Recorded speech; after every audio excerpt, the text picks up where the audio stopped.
ദൈവനാമം വാഴ്ത്തപ്പെടുമാറാടെ. ദൈവത്തിൻ്റെ കൃപയാൽ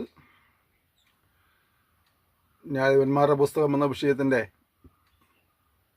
4ാമത്തെ എപ്പിസോഡിൽ പ്രവേശിപ്പാൻ ദൈവം നമ്മെ സഹായിച്ചതോർത്ത് ഞാൻ ദൈവത്തെ സ്തുതിക്കുന്നു, സ്തോത്രം ചെയ്യുന്നു.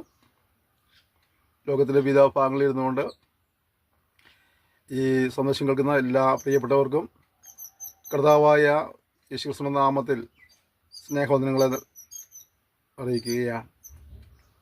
നിങ്ങൾ നൽകുന്ന പ്രോത്സാഹനം, സഹകരണം, പ്രാർത്ഥനയുടെ പിൻബലത്തിനായി ഞാൻ നന്ദി പറയുന്നു. ദൈവം നിങ്ങളെല്ലാവരെയും ധാരാളമായി അനുഗ്രഹിക്കുമാറാകട്ടെ. കഴിഞ്ഞ സെക്ഷനിൽ 3-ാം അധ്യായത്തിൻ്റെ ഒടുവിലത്തെ വാക്യം വരെ ധ്യാനിപ്പനിടയായി തീർന്നു. നാം ഈ സെക്ഷനിൽ 5-ാം അധ്യായത്തിൻ്റെ 31-ാം വാക്യം വരെ കഴിഞ്ഞ സെക്ഷനിൽ നമ്മൾ ധ്യാനിച്ചു. ഈ സെക്ഷനിൽ നമ്മൾ 6-ാം അധ്യായത്തിൻ്റെ 1-ാം വാക്യം തുടരുകയാണ്. 6-ാം അധ്യായം നമ്മൾ പഠിക്കുമ്പോൾ 6-ാം അധ്യായം മുതൽ 8-ാം അധ്യായത്തിൻ്റെ 32-ാമത്തെ വാക്യം വരെ ഗിദിയോൻ്റെ ചരിത്രങ്ങളാണ് വിവരിക്കുന്നതിൽ 6-ാം അധ്യായത്തിൽ ഗിദിയോൻ്റെ വിളിയെക്കുറിച്ചുള്ളതായ വിവരണമാണ് മുഖ്യ പ്രതിവാദി വിഷയം. ഇസ്രായേൽ മക്കൾ പിന്നെയും യഹോവയ്ക്ക് അനിഷ്ടമാളത് ചെയ്തു.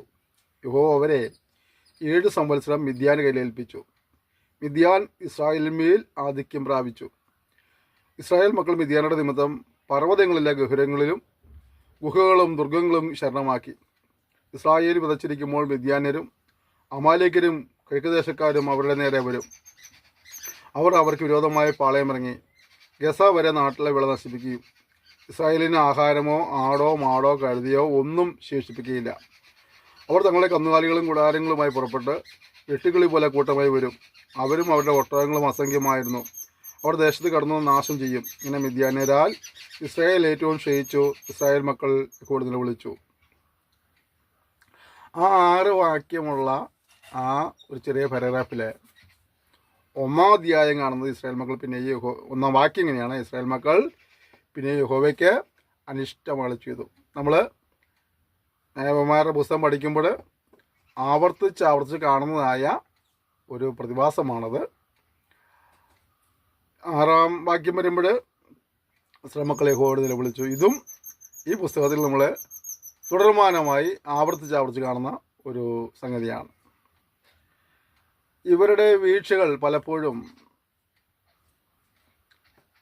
ദൈവത്തിൻ്റെ കോപത്തിന് കാരണമായി തീർന്നിട്ടുണ്ടെങ്കിലും ഇവരുടെ നിലവിളി ദൈവത്തിൻ്റെ കരുണയ്ക്കും കാരണമായി തീർന്നിട്ടുണ്ട്. പലപ്പോഴും മനുഷ്യൻ അവർ ചെയ്ത തെറ്റുകളെ പ്രതി ദുഃഖം പേര് നടക്കുന്നവരാണ്. എന്നാൽ വചനം പഠിക്കുമ്പോൾ തൻ്റെ ലംഘനങ്ങളെ മറയ്ക്കുന്നതിന് ശുഭം വരികയില്ല. അവയെ ഏറ്റുപറഞ്ഞ് ഉപേക്ഷിക്കുന്നതിന് കരുണ ലഭിക്കും എന്ന് നമുക്ക് വചനത്തിൽ കാണാൻ കഴിയുന്നുണ്ട്. ഈ ജനം നിലവിളിക്കുമ്പോഴും ദൈവം അവരുടെ കരുണ കാണിക്കുകയാണ്. ഇസ്രായേൽ മക്കൾ മിദ്യാനുടെ നിമിത്തം യഹോവയോട് നിലവിളിച്ചപ്പോൾ യഹോവ ഒരു പ്രവാചകനെ ഇസ്രായേൽ മക്കളുടെ അടുക്കൽ അയച്ചു. അവനോട് പറഞ്ഞത്: ഇസ്രായേൽ ദൈവമായ യഹോവ ഇപ്രകാരം അരുളി ചെയ്യുന്നു, ഞാൻ നിങ്ങളെ മിസ്രൈമിൽ നിന്ന് പുറപ്പെടുവിച്ച് അടിമ വീട്ടിൽ നിന്ന് നിങ്ങളെ കൊണ്ടുവന്നു. മിസ്രൈമ്യരുടെ കയ്യിൽ നിന്നും നിങ്ങളെ പീഡിപ്പിച്ച എല്ലാവരുടെ കയ്യിൽ നിന്നും ഞാൻ നിങ്ങളെ വിടുവിച്ചു. അവർ നിങ്ങളുടെ മുമ്പിൽ നിന്ന് നീക്കിക്കളഞ്ഞു. അവരുടെ ദേശം നിങ്ങൾക്ക് തന്നു. യഹോവയെ ഞാൻ നിങ്ങളുടെ ദൈവം ആകുന്നു എന്ന് നിങ്ങൾ പാർക്കുന്ന ദേശത്തുള്ള അമോര്യരുടെ ദൈവന്മാരെ ഭജിക്കരുത് എന്നും നിങ്ങളോട് കൽപ്പിച്ചു. നിങ്ങളോ അതിൻ്റെ വാക്ക് കേട്ടില്ല. എന്തുകൊണ്ടാണ് പലപ്പോഴും ഈ ജനം കഷ്ടതയിലായെന്ന് ചോദിച്ചാൽ ഒറ്റവാക്കിൽ ഉത്തരം പറഞ്ഞാൽ അവർ ദൈവത്തിൻ്റെ പ്രമാണങ്ങളെ അനുസരിച്ചില്ല എന്നുള്ളതാണ്. അപ്പോൾ ഒറ്റവാക്കം തന്നെ അനുസരിക്കട്ടെ. ഒറ്റവാചകം എന്താണ്? ദൈവ പ്രമാണങ്ങളെ അനുസരിച്ചില്ല. അപ്പോൾ ഇവരുടെ തെറ്റുകളെ അവർക്ക് ബോധ്യമാക്കി കൊടുക്കുന്നുണ്ട്. അതേസമയം മറ്റൊരു കാര്യം, അതിൻ്റെ യഹോവയുടെ ഒരു ദൂതൻ വന്ന് ഒഫ്രയിൽ അബിയേസ്രനായ യോവാശിൻ്റെ കരുവേലത്തിൻ്റെ കയ്യിലിരുന്നു. അവൻ്റെ മകനായ ഗിദെയോൻ കോതമ്പ് മിദ്യാന്യരുടെ കയ്യിൽ പെടാതിരിക്കേണ്ടതിന് മുന്തിച്ചക്കിനരികെ വെച്ച് മെതിക്കുകയായിരുന്നു. യഹോവയുടെ ദൂതൻ അവന് പ്രത്യക്ഷനായി, അല്ലയോ പരാക്രമശാലിയെ, യഹോവ നിന്നോട് കൂടെ ഉണ്ട് എന്ന് അവനോട് പറഞ്ഞു. ഗിദെയോൻ അവനോട്: അയ്യോ യജമാനെ, യഹോവ നമ്മുടെ കൂടെ ഉണ്ടെങ്കിൽ നമുക്കിതൊക്കെ ഭവിക്കുന്നത് എന്ത്? യഹോവ നമ്മെ മിസ്രൈമിൽ നിന്ന് കൊണ്ടുവന്നു എന്ന് നമ്മുടെ പിതാക്കന്മാർ നമ്മോട് അറിയിച്ചിട്ടുള്ള അവൻ്റെ അത്ഭുതങ്ങളൊക്കെയും ഇവിടെ. ഇപ്പോൾ യഹോവ നമ്മെ ഉപേക്ഷിച്ച് മിദ്യാന്യരുടെ കയ്യിൽ ഏൽപ്പിച്ചിരിക്കുന്നുവല്ലോ എന്ന് പറഞ്ഞു. ഇവിടെ ഗിദെയോൻ്റെ വിളിയാണ് നമ്മൾ കണ്ടത്. ദൂതൻ വന്ന് പറയുകയാണ്, ഗിദെയോനെ അഭ്യസമനം ചെയ്യുന്നതാണ്. പരാക്രമശാലിയെ എന്ന് വിളിച്ച് ദൈവദൂതൻ സംസാരിക്കുമ്പോൾ, ദൈവം നിൻ്റെ കൂടെ ഉണ്ടെന്ന് പറയുമ്പോൾ അവൻ ചോദിക്കുന്നത്, ദൈവം നമ്മുടെ കൂടെ ഉണ്ടെങ്കിൽ നമുക്ക് ഈ ഗതികേടെല്ലാം വരും എന്നുള്ളതാണ്. പലപ്പോഴും നമ്മുടെ കൂടെ ദൈവം ഉണ്ട്, നമ്മൾ ദൈവത്തിൻ്റെ ഒരു പദ്ധതി ഉണ്ട് എന്നൊക്കെ മനസ്സിലാക്കാതെ നാം പലപ്പോഴും ദൈവത്തിനെതിരായി സംസാരിക്കാറുണ്ട്. ദൈവമില്ലെന്ന് പറയുന്നവരുണ്ട്, ദൈവമുണ്ടെങ്കിലും എൻ്റെ കണ്ണുനീരും എൻ്റെ സങ്കടങ്ങളും കാണുന്നില്ല, ഇതിന് തന്നെ വേണ്ടെന്ന് പറയുന്നവരുണ്ട്. അങ്ങനെ പല നിലകളിൽ ദൈവത്തെ കുറ്റം പറയുന്ന ഒരുപാട് പേരെ നമുക്ക് കണ്ടുമുട്ടാൻ കഴിയും. അങ്ങനെ പറയുന്നത്, ഒരു മാതാവ് നിൻ്റെ കുഞ്ഞിനെ മറന്നാലും ഞാൻ നിന്നെ മറക്കുകയില്ല, ഉപേക്ഷിക്കില്ല എന്നാണ്. ഇവിടെ ഗതിയോൻ ചോദിക്കുക, ദൈവം നമ്മുടെ കൂടെ ഉണ്ടെങ്കിൽ ഈ പ്രശ്നങ്ങളെല്ലാം നമുക്ക് ഉണ്ടാവുമോ? ഒരുപക്ഷെ എൻ്റെ മാന്യ ശ്രോതാക്കളും ഇങ്ങനെ ചിന്തിക്കാറുണ്ട്, ദൈവം നമ്മുടെ കൂടെ ഉണ്ടെങ്കിൽ എൻ്റെ ജീവിതത്തിൽ ഈ പ്രശ്നങ്ങളുണ്ടാകുമോ? ഓർക്കുക, ദൈവമുണ്ട്, അവിടെ നമുക്കൊരു ശക്തമായൊരു പദ്ധതിയുണ്ട്. ഗിദെയോനെ ദൈവം വിളിക്കുക, ഗിദെയോനെ വിളിച്ചത് പരാക്രമശാലി എന്നാണ്. ഒരു പക്ഷേ ആ കാലഘട്ടങ്ങളിൽ അവരവരുടെ കൃഷിഫലം അനുഭവിക്കാൻ കഴിയാതെ മറ്റുള്ളവരാൽ കൊള്ളയടിക്കപ്പെടുന്ന സാഹചര്യത്തിൽ തനിക്കുള്ളതിനെ കാത്തു സൂക്ഷിക്കുന്ന ഒരു ഗിദെയോനെ നമുക്കവിടെ കാണാൻ കഴിയുന്നുണ്ട്. എന്നിട്ട് ഈ സംശയം ചോദിക്കുമ്പോൾ, അപ്പോൾ യഹോവ അവനെ നോക്കി, നിൻ്റെ ഈ ബലത്തോടെ പോകാം, നീ ഇസ്രായേലിനെ മിദ്യാനിൽ നിന്ന് രക്ഷിക്കും, ഞാനല്ലയോ നിന്നെ അയക്കുന്നത് എന്ന് പറഞ്ഞു. കണ്ടോ,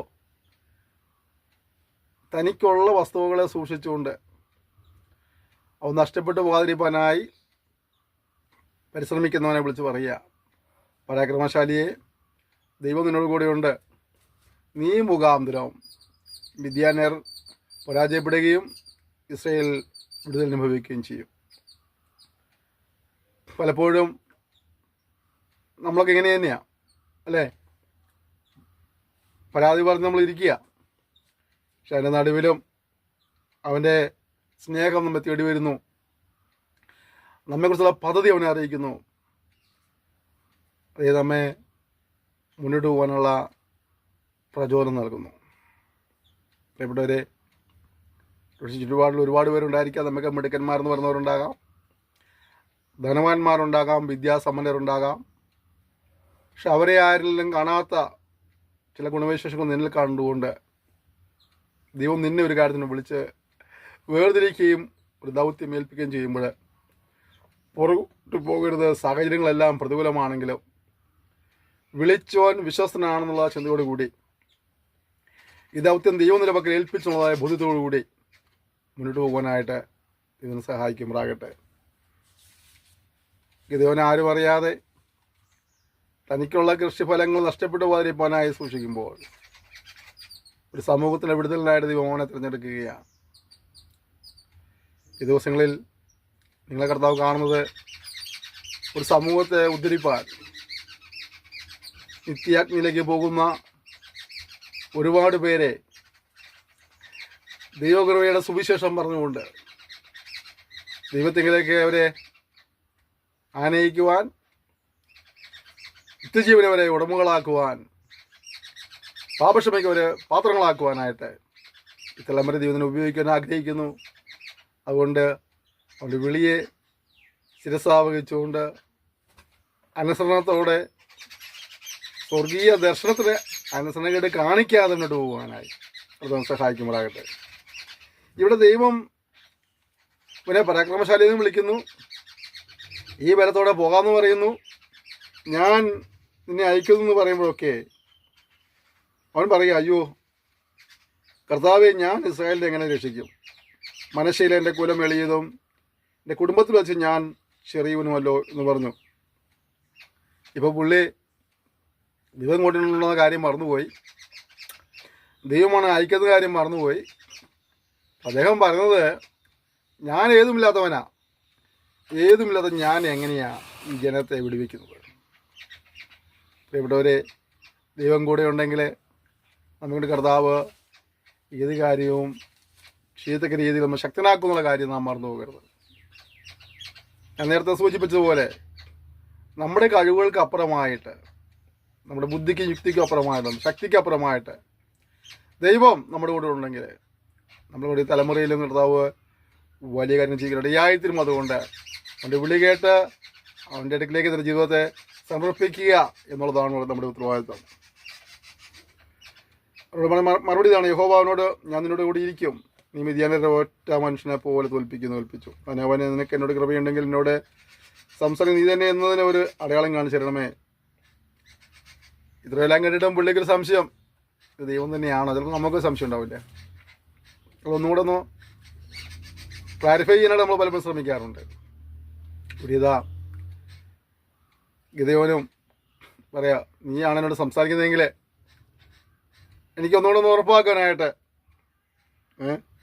ഞാനിപ്പോൾ ഇതിൻ്റെ വഴിപാട് കൊണ്ടുവന്നതിന് മുമ്പാകെ വയ്ക്കുവോളം ഇവിടെ നിന്ന് പോകരുതേ എന്നവനോട് പറഞ്ഞു. നീ മടങ്ങി വരുവോളം ഞാൻ താമസിക്കാമെന്ന് അവൻ അരുളി ചെയ്തു. ദൈവം പറഞ്ഞ കാര്യങ്ങളെ വിശ്വസിക്കാതെ അല്ലെങ്കിൽ അർദ്ധവിശ്വാസാൽ സംസാരിക്കുന്നതിനോട് ദൈവം പറയാ, നീ പോയി വാ, നീ വരുവോളം ഞാനിവിടെ വെയിറ്റ് ചെയ്യാം. ഒരു മനുഷ്യനെ ഒരു ദൗത്യം ഏൽപ്പിച്ചിട്ട് അവൻ ആ വഴിത്താരയിലേക്ക് മുന്നോട്ട് വരുവാൻ വേണ്ടി ക്ഷമയോടെ കരുണയോടെ വെയിറ്റ് ചെയ്യുന്ന ദൈവങ്ങൾ കാണാൻ കഴിയുന്നുണ്ട്. ദൈവത്തിന് വേണമെങ്കിൽ ആ തലമുറയിൽ ആരെയും ഉപയോഗിക്കാൻ കഴിയും. എന്നാൽ ദൈവം കണ്ടെത്തിയവനെ തന്നെ ഉപയോഗിക്കാൻ ദൈവത്തിന് ഉദ്ദേശമുള്ളതുകൊണ്ട് അവൻ പറയാം, നീ പോയി വാ, ഞാനിവിടെ വെയിറ്റ് ചെയ്യാം.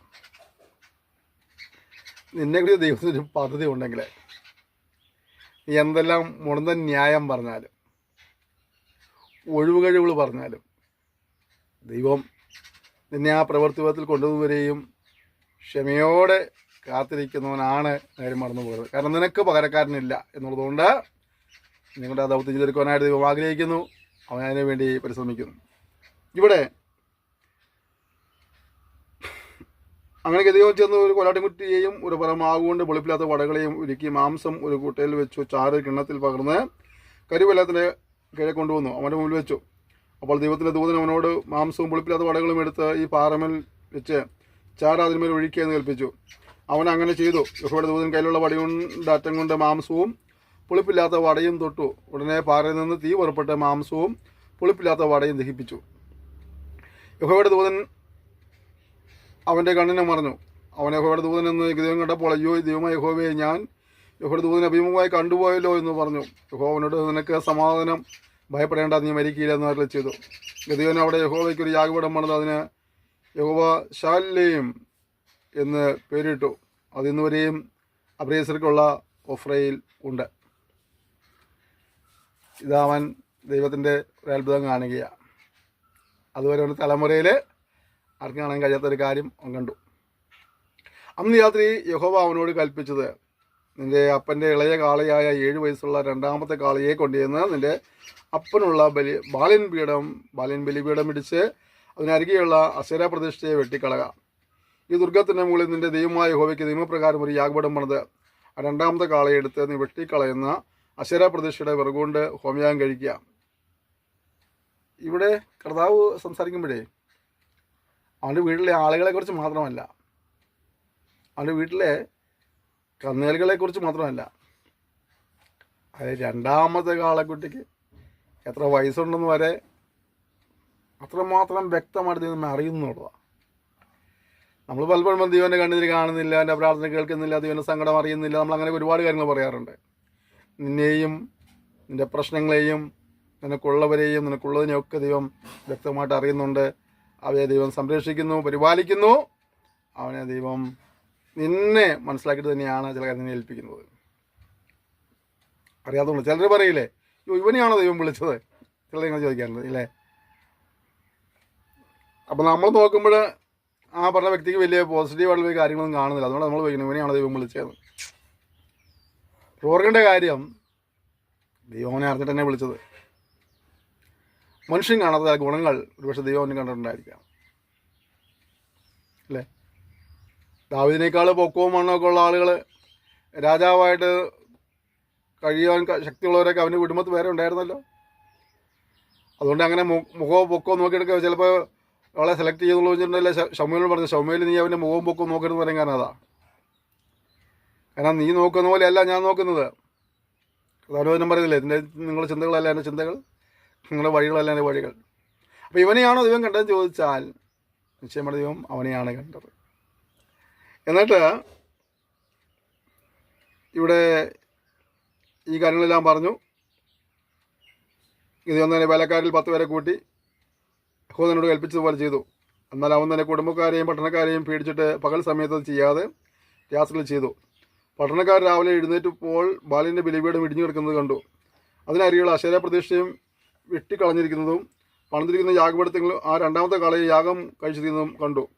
ഇത് ചെയ്തത് ആരെന്ന് അവർ തമ്മിൽ ചോദിച്ചു. അന്വേഷണം കഴിച്ചപ്പോൾ യോവാശിൻ്റെ മകനായ ഗിദെയോൻ ആകുന്നു ചെയ്തത് എന്ന് കേട്ടു. പട്ടണക്കാർ യോവാശിനോട്, നിന്റെ മകനെ പുറത്തു കൊണ്ടുവരിക, അവൻ മരിക്കണം, അവൻ ബാലിൻ്റെ ബലിപീഠം ഇടിച്ച് അതിൻ്റെ രേഖത്തുണ്ടായിരുന്ന അശേര പ്രതിഷ്ഠയെയും വെട്ടിക്കളഞ്ഞിരിക്കുന്നു എന്ന് പറഞ്ഞു.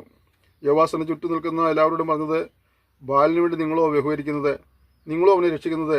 അവന് വേണ്ടി വ്യവഹരിക്കുന്നവൻ ഇന്ന് രാവിലെ തന്നെ മരിക്കണം. അവനൊരു ദൈവമെങ്കിൽ തൻ്റെ ബലിപീഠം ഒരുത്തിന് ഇടിച്ചു കളഞ്ഞതുകൊണ്ട് താൻ തന്നെ തൻ്റെ കാര്യം വ്യവഹരിക്കട്ടെ.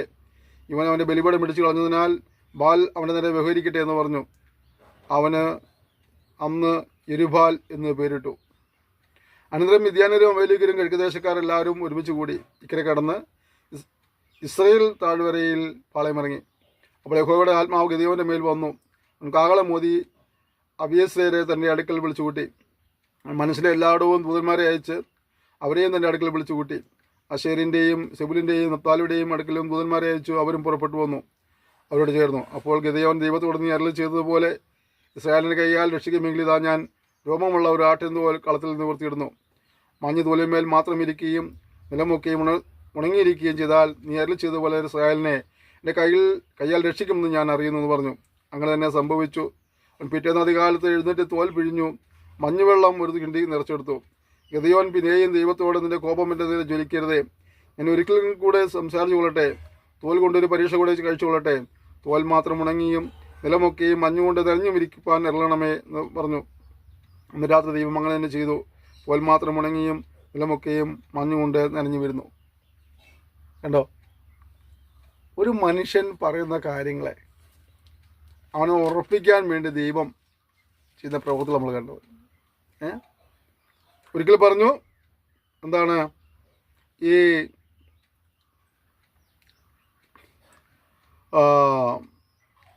തോലിൽ മഞ്ഞ തോലിൽ മാത്രം നനയ്ക്കരുത്, ബാക്കിയൊക്കെ നിലമൊക്കെയും മഞ്ഞ് തോലിന്മേലിരിക്കണം, പിന്നെ ബാക്കിയുള്ള നിലമൊക്കെ ഉണങ്ങിയിരിക്കണം. പിന്നെ പറഞ്ഞു തോൽ മാത്രം ഉണങ്ങി നിലമൊക്കെയും നനഞ്ഞിരിക്കണം. ഇവൻ വെച്ച വ്യവസ്ഥ പോലെ തന്നെ ദൈവം അവന് വേണ്ടി പ്രവർത്തിച്ചതാണ്. ഒരു മനുഷ്യൻ പറഞ്ഞ കാര്യങ്ങളെ അവനെ ഉറപ്പിക്കാൻ വേണ്ടി വീണ്ടും വീണ്ടും ദൈവം ചെയ്യുക. അപ്പോൾ അവന് വേണ്ടി എത്ര കാര്യങ്ങൾ ചെയ്തല്ലേ, അമ്മ ആവശ്യപ്പെടുന്ന പോലൊക്കെ ദൈവം അവനനുസരിച്ചു. എന്നിട്ട് എന്ത് ചെയ്യുക, അത് ഉറപ്പിക്കുക. സമൂഹത്തെ വിടുവിക്കുവാൻ വേണ്ടി ഒരു ദൈവം തിരഞ്ഞെടുത്തിട്ട് അവനെ ഉറപ്പിക്കുവാൻ വേണ്ടി എപ്പോഴും കാരണം കാണിക്കുന്ന ദൈവത്തെ സേവിപ്പാൻ ഭാഗ്യം വെച്ച ദൈവമക്കളെ, നമ്മളല്ലേ സൗഭാഗ്യവാന്മാർ. അനന്തരം ഗിദെയോൻ എന്ന യെരുബാലും അവനോടുകൂടിയുള്ള ജനമൊക്കെയും അധികാലത്ത് പുറപ്പെട്ട് ഹരോദൂറിനരികെ പാളയമിറങ്ങി. മിദ്യാന്യരുടെ പാളയമോ അവർക്ക് വടക്ക് മോരേ കുന്നിനരികെ താഴ്വരയിലായിരുന്നു. ഗിദെയോനോട് നിന്നോടുകൂടെയുള്ള ജനം അധികമാകുന്നു, എൻ്റെ കൈ എന്നെ രക്ഷിക്കുന്നത് ഇസ്രായേൽ എൻ്റെ നേരെ വമ്പ് പറയാതിരിക്കണമെന്ന് ഞാൻ മിദ്യാന്യരെ ഇവരുടെ കയ്യിൽ ഏൽപ്പിക്കുകയില്ല. ആകയാൽ നീ ആരെങ്കിലും ഭയവും വിരുദ്ധയും ഉണ്ടെങ്കിൽ അവൻ ഗിലെയാദ് പർവ്വതത്തിൽ നിന്ന് മടങ്ങിപ്പോയിക്കൊള്ളട്ടെ എന്ന് ജനത്തിൽ പ്രസിദ്ധപ്പെടുത്തുക എന്ന് കൽപ്പിച്ചു. അന്നാറ് ജനത്തിൽ 20,000 പേർ മടങ്ങിപ്പോയി, 10,000 പേർ ശേഷിച്ചു. സാധാരണ യുദ്ധത്തിന് ആഹ്വാനം ചെയ്യുമ്പോൾ എങ്ങനെയാണ്, ഇനിയും ആളുകളെ കൂട്ടുക എന്നുള്ളതാണ്. ഇവിടെ നമ്മൾ കേട്ടത് വീട്ടിലുള്ളവർക്ക് പോകാമെന്ന് പറഞ്ഞ് കുറേ പേരെ പറഞ്ഞയക്കുകയാണ്. ഇപ്പോൾ സത്യത്തിൽ 22,000 പേരാണ് മടങ്ങിപ്പോയത്. പിന്നെ 10,000 പേര് ശേഷിച്ചു. യഹോവ പിന്നെ ഗിദെയോനോട് ജനം ഇനിയും അധികമാകുന്നു, അവരെ വെള്ളത്തിലേക്ക് കൊണ്ടുപോകാം, അവിടെ വെച്ച് തന്നെ അവരെ പരിശോധിച്ച് തരാം. ഇവൻ നിന്നോട് കൂടെ പോരട്ടെ എന്ന് ഞാൻ കൽപ്പിക്കുന്നവൻ പോരട്ടെ, നിന്നോട് കൂടെ പോരണ്ടെന്ന് ഞാൻ കൽപ്പിക്കുന്നവൻ പോരണ്ടെന്ന് കൽപ്പിച്ചു. അങ്ങനെ അവൻ ജനത്തെ വെള്ളത്തിലേക്ക് കൊണ്ടുപോയി. യഹൂദയോടെ പട്ടി നക്കി കുടിക്കും പോലെ നാവ് കൊണ്ട് വെള്ളം നക്കി കുടിക്കുന്നവരൊക്കെയും വേറെയും കുടിപ്പാൻ മുട്ടുകുത്തി കുനിയുന്നവരെയൊക്കെ വേറെയും നിർത്തുക എന്ന് കൽപ്പിച്ചു. കൈ വായ്ക്ക് വെച്ച് നക്കി കുടിച്ചവരാകെ 300 പേരായിരുന്നു. ശേഷം ജനമൊക്കെയും വെള്ളം കുടിപ്പാൻ മുട്ടുകുത്തി കുനിഞ്ഞു. യഹോവ ഗിദെയോനോട്, നീ നക്കി കുടിച്ച 300 പേരെ കൊണ്ട് നിങ്ങളെ രക്ഷിച്ച് മിദ്യാനരെ നിന്റെ കയ്യിൽ ഏൽപ്പിക്കും. ശേഷം ജനമൊക്കെയും തങ്ങളുടെ സ്ഥലത്തേക്ക് പോകട്ടെ എന്ന് കൽപ്പിച്ചു. അങ്ങനെ അവർ ജനത്തിൻ്റെ ഭക്ഷണ സാധനങ്ങളും കാഹളങ്ങളും വാങ്ങി ശേഷം ഇസ്രായേലിയരൊക്കെയും അവൻ വീട്ടിലേക്ക് പറഞ്ഞയക്കുകയും ആ 300 പേരെ നിർത്തുകയും ചെയ്തു. എന്നാൽ മിദ്യാനയുടെ പാളയം താഴെ സമഭൂമിയിലായിരുന്നു. ദൈവത്തിനൊരു കാര്യം ചെയ്യാനേ ഭൂരിപക്ഷം പേരൊന്നും വേണ്ട. നീയായിട്ട് വിളിച്ചു വിട്ട് കുറേ പേരുണ്ടാവും ഒരു കാര്യത്തിലൂടെ ഇറങ്ങി തിരിക്കുമ്പോഴേ. അവരെ കൊണ്ടൊന്നും കാര്യം നടക്കലെന്ന് ദൈവത്തിനും അറിയാം. പ്രിയപ്പെട്ടവരെ, എൻ്റെ കൂടെ ഒരു വലിയ സൈന്യം ഉണ്ടായിരുന്നെങ്കിൽ ഞാൻ അത് പ്രവർത്തിക്കാം എന്നുള്ളതല്ല. എൻ്റെ കൂടെ ന്യൂനഭാഷ ഉള്ളെങ്കിലും അപ്പോൾ ദൈവത്താൽ തിരഞ്ഞെടുക്കപ്പെട്ടവരും ദൈവത്താൽ നിയോഗിക്കപ്പെട്ടവരുമാണെങ്കിൽ ഈ ന്യൂനഭാഷം കൊണ്ട് വലിയ കാര്യങ്ങൾ ചെയ്യുവാൻ ദൈവം നിനക്ക് അവസരം ഒരുക്കും. കാര്യം മറന്നു പോകരുത്. ഇതാ 32,000 പേരെ ഇറങ്ങി തിരിച്ചെടുത്തുന്ന 300 പേരായ ചെറിയ ഗ്രൂപ്പിനെ ദൈവം കൂടെ മാറ്റി നിർത്തുകയാണ്. അന്ന് യാത്ര യഹോവ അവനോട് കൽപ്പിച്ചത്, എഴുന്നേറ്റ് പാളയത്തിന് നേരെ ഇറങ്ങി ചെല്ലുക, ഞാനത് നിൻ്റെ കയ്യിൽ ഏൽപ്പിച്ചിരിക്കുന്നു. ഇറങ്ങി ചെല്ലുവാൻ നിനക്ക് പേടിയുണ്ടെങ്കിൽ നീ നിൻ്റെ ബാല്യക്കാരനായ പൂരയും കൂടെ പാളയത്തിലേക്ക് ഇറങ്ങി ചെല്ലുക. എന്നാൽ അവർ സംസാരിക്കുന്നത് നീ കേൾക്കും. അതിൻ്റെ ശേഷം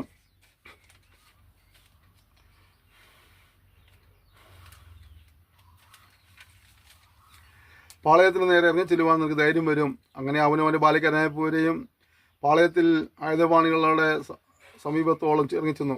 എന്നാൽ മിദ്യാനരും അമാലിക്കരും കിഴക്കുദേശക്കാരെയും കാരൊക്കെയും വെട്ടുകിളി എന്ന പോലെ അസംഖ്യമായി താഴ്വര കിടന്നിരുന്നു.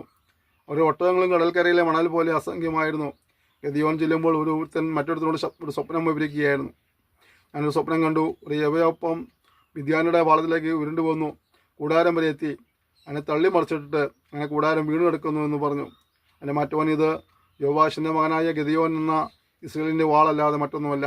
ദൈവം മിദ്യാനിനെയും ഈ പാളയത്തൊക്കെയും അവൻ്റെ കയ്യിൽ ഏൽപ്പിച്ചിരിക്കുന്നു എന്ന് ഉത്തരം പറഞ്ഞു. കണ്ടോ, അവരുടെ സൈന്യബലത്തെക്കുറിച്ച് പറഞ്ഞതിനാണ്. കടൽക്കരയിലെ മണൽ പോലെ അല്ലേ, ഒരു വെട്ടുകിളി പോലെ അസംഖ്യം ഒരു താഴ്വര ഇങ്ങനെ പരന്ന് കിടക്കുക. അതിൻ്റെ നടുവിലും ഇവർ 300 പേരായുള്ളത്.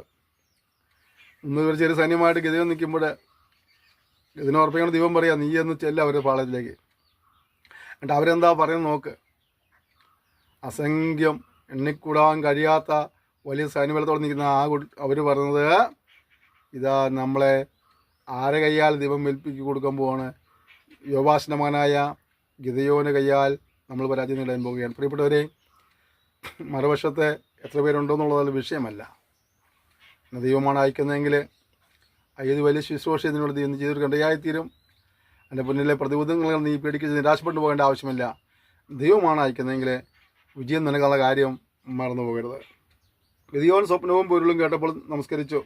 ഇസ്രായേലിൻ്റെ പാളയത്തിൽ മടങ്ങി ചെന്ന്, എഴുന്നേൽപ്പിൻ, യഹോവ മിദ്യാന്റെ പാളയത്തെ നിങ്ങളെ കയ്യിൽ ഏൽപ്പിച്ചിരിക്കുന്നു എന്ന് പറഞ്ഞു. അനന്തരം അവൻ ആ 300 പേരെ 3 കൂട്ടമായി വിഭാഗിച്ച് ഓരോരുത്തരുടെ കയ്യിൽ ഓരോ കാഹളവും വെറും കുടവും കുടത്തിനകത്ത് ഓരോ പന്തവും കൊടുത്ത് അവരോട് പറഞ്ഞത്, ഞാൻ ചെയ്യുന്നത് നോക്കി അതുപോലെ ചെയ്യുവീൻ. പാളയത്തിൻ്റെ അറ്റത്ത് എത്തുമ്പോൾ ഞാൻ ചെയ്യുന്ന പോലെ നിങ്ങളും ചെയ്യുവീൻ. ഞാനും എന്നോട് ഉള്ളവരും കാഹളം ഊതുമ്പോൾ നിങ്ങളും പാളയത്തിന് ചുറ്റും കാഹളം ഊതി യഹോവയ്ക്കും ഗിദെയോനും വേണ്ടി എന്ന് പറയുവീൻ. മധ്യയാമത്തിൻ്റെ ആരംഭത്തെങ്കിൽ അവർ കാവൽ മാറി നിർത്തിയ ഉടനെ ഗിദെയോനും കൂടെയുള്ള 100 പേരും പാളയത്തിൻ്റെ അറ്റത്ത് എത്തി കാഹളം ഊതി. കയ്യിലുണ്ടായിരുന്ന കുടങ്ങൾ ഉടച്ചു. 3 കൂട്ടവും കാഹളം ഊതി കുടങ്ങൾ ഉടച്ചു. ഇടത് കൈയിൽ പന്തവും വലത് കൈയിൽ ഊതുവാൻ കാഹളവും പിടിച്ച് യഹോവയ്ക്കും ഗിദെയോനും വേണ്ടി വാൾ എന്ന് ആർത്തു. അവർ പാളയത്തിൻ്റെ ചുറ്റും ഓരോരുത്തൻ താന്താന നിലയിൽ തന്നെ നിന്നു. പാളയമെല്ലാം പാച്ചു തുടങ്ങി. അവർ നിലവിളിച്ചുകൊണ്ട് ഓടിപ്പോയി. ആ 300 പേരും കാഹളം ഊതിയപ്പോൾ യഹോവ പാളയത്തിലൊക്കെയും ഓരോരുത്തരും വാൾ താന്താന കൂട്ടുകാരുടെ നിലയിൽ തിരിപ്പിച്ചു. സൈന്യം സെരേര വഴിയായി ബേത്ത് ശിത്താവരെയും തബത്തിനരികെയുള്ള ആബേൽ മെഹോലയുടെ അതിർവരെയും ഓടിപ്പോയി. ഇസ്രായേലിയർ നഫ്താലിയിൽ നിന്നും ആശേരിൽ നിന്നും മനസ്സിൽ നിന്നൊക്കെ ഒരുമിച്ച് കൂടി മിദ്യാനരെ പിന്തുടർന്നു. ഗിദെയോൻ എഫ്രൈം മലനാട്ടിൽ എല്ലായിടവും ദൂതന്മാരെ അയച്ചു. മിദ്യാനയുടെ നേരെ ഇറങ്ങിച്ചെന്നു. ബേത്ത് ബര വരെയുള്ള വെള്ളത്തെയും യോർദാനെയും അവർക്ക് മുമ്പേ കൈവശമാക്കിക്കൊള്ളുവീരെന്ന് പറയിച്ചു. അങ്ങനെ തന്നെ എഫ്രൈമിലൊക്കെയും ഒരുമിച്ച് കൂടി ബേത്ത് ബര വരെയുള്ള വെള്ളവും യോർദാനും കൈവശമാക്കി.